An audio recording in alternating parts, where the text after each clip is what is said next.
For today's video, gagala na naman kami ni Mamaling at ni Bembem. Dito na din kami nagantay sa tapat ng 7-Eleven habang inaantay yung ninang niya. Sumakay na din agad kami ng tricycle, malapit lang din kasi kami, bandang Sampaloc lang pupuntahan namin.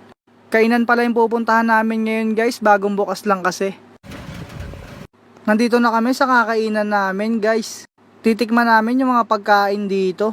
Soft opening din nila ngayon. Dito lang din pala yan sa parting Espanya, hindi ka maliligaw. Pag nakita mo yung Matimyas Street, sa tapat lang yan mismo ng kainan na yan. Sobrang solid din ang logo nila guys, try nyo na rin kumain dito. Ito din pala yung pinaka landmark, tapat mismo siya ng rotonda.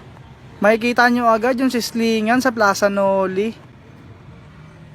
Ito din pala yung loob ng sislingan sa Plaza Noli, sobrang laki dito.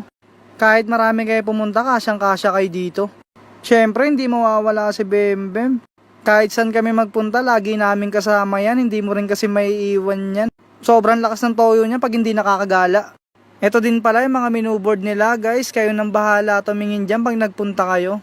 Sobrang sulit yung 99 mo. Only rice na. Only soup, only gravy pa. Umorder na din agad ako ng T-bone. Yan kasi ang pinaka-paborito ko sa mga sislingan. Sobrang solid niyan. Ito din pala yung mga in-order nila Mamaling, punong-puno ng gravy. Sa halagang 99, makakapag-only rice ka na.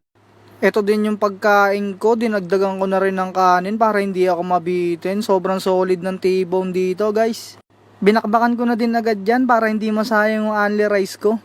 At para masulit ko rin yung 99 pesos ko. Kitang-kita mo naman sa sizzling plate na wala talagang natira. Kulang na lang pati buto, kainin ko na. Pagkatapos namin kumain, umuwi na din agad kami. Naglakad muna kami papunta ng sakayan ng jeep, busog na busog kasi kami. Para bumaba din yung kinain namin.